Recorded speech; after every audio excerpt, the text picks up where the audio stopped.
INDI games ఈ పేరు ఎప్పుడైనా విన్నారా? జనరల్గా ఇండీ అనే పదాన్ని ఇండియా అనే పేరుకి షార్ట్ కట్గా వాడుతుంటారు. కానీ గేమింగ్ రంగంలో ఈ పదానికి అర్థం వేరు.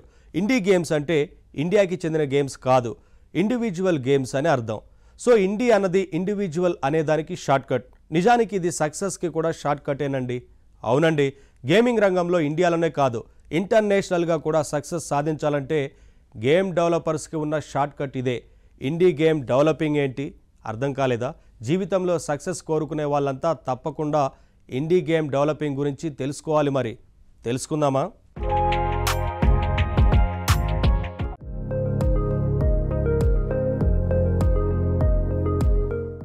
టెక్నో రంగంలో గేమింగ్ అన్నది ఓ అతి ముఖ్యమైన విభాగం. దానికి ఆధారం గేమ్ డెవలపింగ్. గేమ్ డెవలపింగ్ అన్నది ప్రపంచంలోనే బిలియన్స్ కొద్ది డాలర్ల ఆదాయం ఉన్న అతిపెద్ద పరిశ్రమ అని చెప్పవచ్చు. అందుకే ఈ రంగంలో పెద్ద పెద్ద కంపెనీలు తిష్టవేశాయి. నిత్యం భారీ గేమ్స్ సృష్టించి భారీ లాభాలు పొందుతున్నాయి. మరి ఈ అవకాశం చిన్న డెవలపర్లకి లేదా? ఉంది. అదే ఇండీ గేమ్ డెవలపింగ్. ఆత్మవిశ్వాసం, దానికి తగిన టాలెంట్ ఇవి ఉంటే చాలు. పెద్దగా ఆసరా లేకపోయినా గేమింగ్ రంగంలో ఎవరైనా ఇప్పుడు సక్సెస్ సాధించవచ్చు. తమకున్న తక్కువ రిసోర్సులతో, తక్కువ సౌకర్యాలతో చిన్న చిన్న టీమ్స్ పెట్టుకుని గేమ్స్ డెవలప్ చేస్తున్న వాళ్ళు ఎందరో ఉన్నారు. వీళ్ళు తయారు చేసేవే ఇండీ గేమ్స్. ఈ ఇండీ గేమ్స్ యూత్కి స్ఫూర్తినిస్తున్నాయి. జీవితంలో సక్సెస్ కోరుకునే యూత్ అంతా ఇండీ గేమ్ డెవలపింగ్ గురించి తప్పనిసరిగా తెలుసుకోవాలి. భారీ బడ్జెట్ ఉంటేనే బాహుబలి లాంటి సినిమాలు సాధ్యం. ఇది నిజం. చిన్న బడ్జెట్తో పెద్ద సినిమాలు తీయలేం కదా. గేమింగ్ రంగం కూడా దాదాపు అంతే. భారీ గేమ్స్కి అక్కడ డిమాండ్ ఎక్కువ ఉంటుంది. కానీ అవి తయారవ్వాలంటే భారీ బడ్జెట్లు, పెద్ద పెద్ద డెవలపర్లు ఉండి తీరాలి. చిన్న బడ్జెట్తో పెద్ద గేమ్ సృష్టించడం సాధ్యమా? అసాధ్యం అనలేం, కానీ అది ఖచ్చితంగా కష్టమే. అయితే గుడ్ న్యూస్ ఏంటంటే, చిన్న వాళ్ళు క్రియేట్ చేసిన చిన్న గేమ్స్ అయినా అక్కడ పెద్ద విజయాలు సాధించే ఛాన్స్ ఉంది. సినీ రంగంలో అయితే భారీ సినిమాలతో చిన్న సినిమాలు పోటీ పడలేకపోతాయేమో, కానీ గేమింగ్ రంగంలో మాత్రం పెద్ద పెద్ద గేమ్స్తో ఇండీ గేమ్స్ ఖచ్చితంగా పోటీ పడుతున్నాయి. ఇప్పుడు ప్రపంచంలో సూపర్ హిట్ అయిన గేమ్స్ లిస్టుల్ని పరిశీలించి చూస్తే వాటిలో టాప్లో ఏముంటాయో తెలుసా? పెద్ద కంపెనీలు తయారు చేసిన గేమ్స్ మాత్రమే కాదు, చిన్న స్థాయి డెవలపర్లు, చిన్న చిన్న సంస్థలు సృష్టించిన ఇండీ గేమ్స్ కూడా ఆ టాప్ లిస్ట్లో కనిపిస్తాయి. ఎస్, ఇవి తమ డెవలపర్స్కి కోట్లు సంపాదించి పెడుతున్నాయి. టాలెంట్ ఉండి గేమింగ్ మీద, గేమ్ డెవలపింగ్ మీద ఆసక్తి ఉండి సరైన సపోర్ట్ లేని డెవలపర్స్కి ఆశా కిరణాలుగా మారాయి ఇండీ గేమ్స్. ప్రపంచంలో గేమింగ్ రంగంలో బిలియన్ డాలర్లు ఆదాయం ఉంది.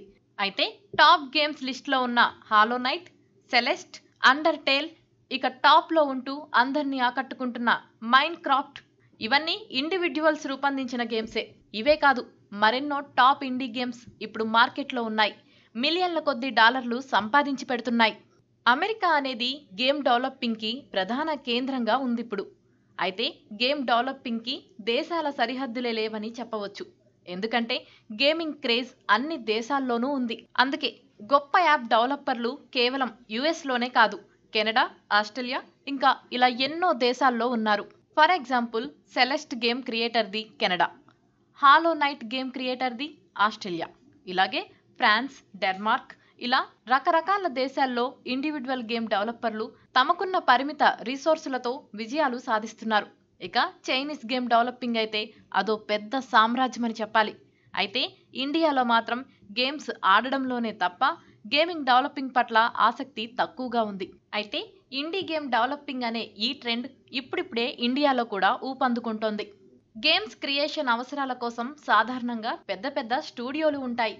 కానీ ఇండీ గేమ్స్ క్రియేటర్లు స్టూడియోల సహాయం లేకుండానే గేమ్స్ తయారు చేస్తారు. నిజానికి భారీ కంపెనీల గేమ్స్తో పోలిస్తే ఇండీ గేమ్స్లోనే క్రియేటివిటీ ఎక్కువగా కనిపిస్తుందని పరిశీలకులు అంటూ ఉంటారు. ఇందుకు కారణం ఉంది. మరి ఇండివిడ్యువల్ గేమ్ డెవలపర్లకి ఎలాంటి అత్యాశలు, ఆంక్షలు ఉండవు, నిబంధనలు, టార్గెట్లు ఉండవు. ఈ ఫ్రీడమ్ అన్నదే వారిలోని క్రియేటివిటీకి ఊపిరి పోస్తుంది, నిత్యం కొత్త రకం గేమ్స్ని పుట్టిస్తుంది. భారీ కంపెనీలతో పోలిస్తే ఇండీ గేమ్ క్రియేటర్లు పెద్ద పెద్ద లాభాల కోసం కాకుండా కేవలం క్రియేషన్లో ఆనందం కోసం పనిచేస్తారు. అందుకే ఈ గేమ్స్ అన్నీ ప్రత్యేకమైన కథలతో, అద్భుతమైన ఆర్ట్ స్టైల్స్తో ఆకర్షణీయంగా ఉంటాయి. గేమ్ ప్లే కూడా క్రియేటివిటీగా ఉంటూ దేనికదే వెరైటీ అన్నట్టు ఉంటాయి. గత 10 సంవత్సరాల కాలంలో ఇండీ గేమ్స్ క్రేజ్ ఎంతో పెరిగింది.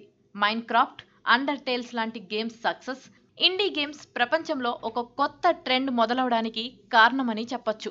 అసలు ఇండీ అనే పదం మొదట సంగీత పరిశ్రమ నుంచి వచ్చిందని అంటారు. క్రియేటివిటీ ఉన్న కొందరు మ్యూజిషియన్లు ఏ మ్యూజిక్ బ్యాండ్ కింద లేదా ఏ మ్యూజిక్ కంపెనీ కింద పనిచేయకుండా స్వతంత్రంగా ఉంటారు. ఈ స్వతంత్ర కళాకారులు తమ పాటల్ని తామే సొంతంగా పాడుకుంటూ జనంలో పాపులర్ అవుతూ ఉంటారు. ఇదే విధంగా గేమింగ్ రంగంలో కూడా పెద్ద పెద్ద ప్రొడక్షన్ హౌసుల సహాయం గానీ సపోర్ట్ గానీ లేకుండా గేమ్స్ తయారు చేసే వాళ్ళు మొదలయ్యారు. వాళ్ళని ఇండీ గేమ్ డెవలపర్లు అని పిలవడం కూడా మొదలైంది. 2000 సంవత్సరంలో మొదట్లో బ్రెయిడ్, సూపర్ మీట్ బాయ్ లాంటి గేమ్స్ సక్సెస్ కావడం వల్ల ఇండీ గేమ్స్ పట్ల జనంలో క్రేజ్ పెరిగింది. అంతవరకు గేమ్స్ అంటే పెద్ద పెద్ద కంపెనీలే క్రియేట్ చేయాలి అనే ఫీలింగ్ ఉండేది. అప్పట్నుంచే జనం దృక్కోణం మారింది. గొప్ప గేమ్స్ ని పెద్ద పెద్ద కంపెనీలే తయారు చేయక్కర్లేదు, స్వతంత్ర డెవలపర్లు కూడా చేయగలరు అనే భరోసా ఇచ్చాయి ఆ గేమ్స్. ఈఏ స్పోర్ట్స్ లాంటి వాళ్ళు తయారు చేసే భారీ గేమ్స్ గ్రేటే, అవి అద్భుతంగా ఉంటాయి. కానీ ప్రయోగాలు చేయడానికి మాత్రం ఇండీ గేమ్సే బెస్ట్ అని చెప్పాల్సి వస్తుంది. ఇండీ గేమ్స్ లో డెవలపర్ల తాలూకు కొత్త కొత్త ఐడియాలు, అభిరుచులు బాగా కనిపిస్తాయి. అవే సక్సెస్ కి కారణమవుతాయి కూడా. ఫర్ ఎగ్జాంపుల్ సినిమా రంగాన్నే తీసుకోండి. అక్కడ భారీ సినిమాలు తీసేవాళ్ళు ప్రయోగాలు చేయడానికి భయపడతారు. కానీ కొన్ని చిన్న చిన్న సినిమాలు మాత్రం కొత్త కొత్త కాన్సెప్ట్లతో వస్తాయి. ఒక్కోసారి అవి జనానికి విపరీతంగా నచ్చుతాయి. ఆ చిన్న సినిమాలు సాధించే విజయం తక్కువే అయినా క్రేజ్ ఉంటుంది. దెబ్బతిన్నా నష్టాలు పెద్దగా ఉండవు. ఇలాంటిదే ఇండీ గేమ్స్ కథ కూడా. పెద్ద పెద్ద బడ్జెట్లు లేకుండా గేమ్లో కొత్త విధానాలతో, కథలతో ఇక్కడ ప్రయోగాలు చేయొచ్చు. ఇండీ గేమ్స్ రేట్లు కూడా తక్కువ, అందుకే నష్టాలు తక్కువే. ఒకవేళ గేమ్ బాగా క్లిక్ అయితే భారీ లాభాలు వచ్చి పడే ఛాన్స్ కూడా ఉంది మరి.